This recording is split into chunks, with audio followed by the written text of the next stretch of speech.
వాస్తవానికి ఇక్కడ అవినీతికి సంబంధించి కాళేశ్వరంలో జరిగింది, దానికి నోటీసులు ఇచ్చామని చెప్పేసి వాళ్ళు అంటున్నారు. అదే అన్న, అవినీతి జరిగింది అంటున్నారన్న. అవినీతి జరిగిందని ప్రూవ్ కావాలి కదా. అవినీతి జరిగి ఉంటే జనాలకు తెలియదా, మీ మీడియా వాళ్ళకి తెలియదా? నోటీసులు కొత్త ఏం కాదన్న, పర్సనల్ ఎజెండా పెట్టుకొని కోపంతో కక్షతో నోటీసులు ఇస్తున్నారు తప్ప అక్కడ జరిగింది ఏమీ లేదు. ఉట్టి డొల్లా ఆడ ఏమీ లేదు. డైవర్షన్ పాలిటిక్స్ కోసం జనాలలో 6 గ్యారంటీలు అమలు చేయడానికి వీళ్ళకి దమ్ము లేదు. 420 హామీలు ఇస్తారు. మహిళలకు 4000 పెన్షన్, వికలాంగులకు 6000 పెన్షన్ అంటాడు. 500 గ్యాస్ వస్తుందా? 200 యూనిట్స్ వస్తాయి. స్కూటీలు ఇచ్చారా, ట్యాబులు ఇచ్చారా? తులం బంగారం ఎంతమందికి ఇచ్చారు?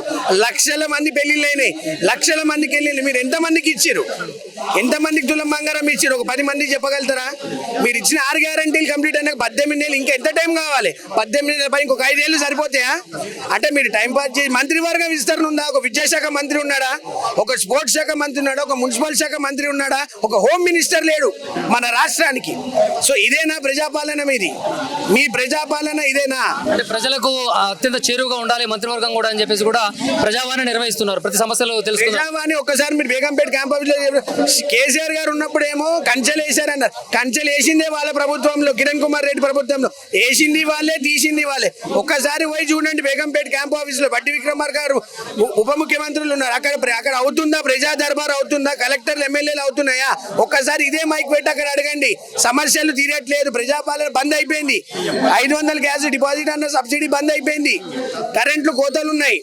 మళ్ళీ బోర్లు వేసుకొని ఇన్వర్టర్లు పెట్టుకునే సమయం వచ్చింది. సో ఇదేనా మీ ప్రజాపాలన అని ఒక ప్రజలుగా ప్రశ్నిస్తున్నాను.